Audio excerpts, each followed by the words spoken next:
Today, Twitter was abuzz with reaction after Harry and Meghan issued their statement, which was headed "We stand with the people of Ukraine," as some social media users posted memes poking fun at the couple. Royal biographer Angela Levin, author of 2018 book Harry, Conversations with the Prince, said that the statement was breathtakingly arrogant, also tweeting, "Only a few days ago Harry was calling himself just a regular guy." GB News host Colin Brazier added, "Nothing throws an invasion into reverse like a lightning strike from the Sussexes." And broadcaster Piers Morgan tweeted, "This will really rattle Putin."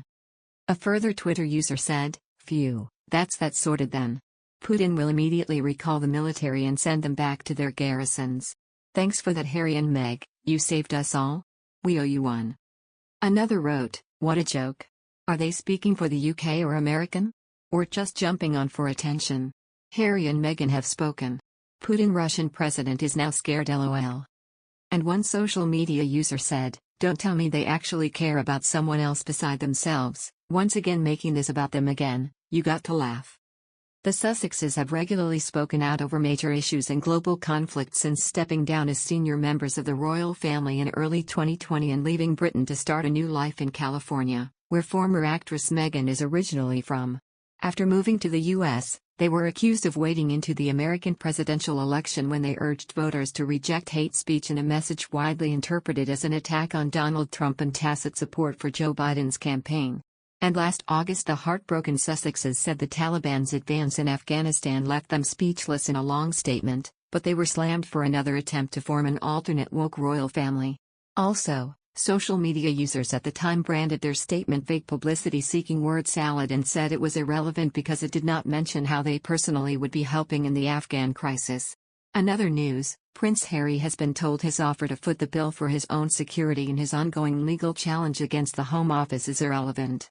The 37-year-old has applied for a judicial review of a decision not to allow him to personally pay for police protection for himself and his family when they are in the UK. The Duke of Sussex received insufficient information over a decision to change his taxpayer-funded police protection when he is in the UK, the High Court has heard.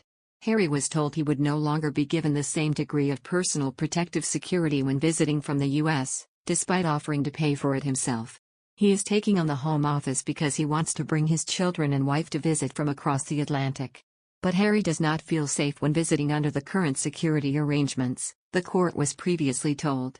He is challenging the February 2020 decision of the Executive Committee for the Protection of Royalty and Public Figures, REVEC, which has delegated powers from the Home Secretary. Harry is arguing that his private protection team in the US does not have adequate jurisdiction abroad or access to UK intelligence information which is needed to keep his family safe. On Friday, the first hearing in the case continued at the Royal Courts of Justice in London, at which Harry was not present. The preliminary proceedings, which were largely held in private, related to an application by the Duke and the Home Office for some parts of court documents in the case to be kept private. During an initial public part of Friday's hearing, the judge, Mr. Justice Swift, summarized the 4 grounds forming the basis of the Duke's legal challenge. He said these included an alleged over-rigid application of the policy and a failure to take into account relevant considerations. The grounds also claim that conclusions reached were unreasonable and that insufficient information was provided in relation to the REVEC policy and those involved in the REVEC decision, the judge said. In written submissions, Robert Palmer QC, for the Home Office, argued that the Duke's offer to pay for his own security was irrelevant and that personal protective security by the police is not available on a privately financed basis. He said REVEC had attributed to the Duke a form of exceptional status where he is considered for personal protective security by the police, with the precise arrangements being dependent on the reason for his presence in Great Britain and by reference to the functions he carries out when present. The barrister added, a case-by-case approach rationally and appropriately allows REVEC to implement a responsive approach to reflect the applicable circumstances.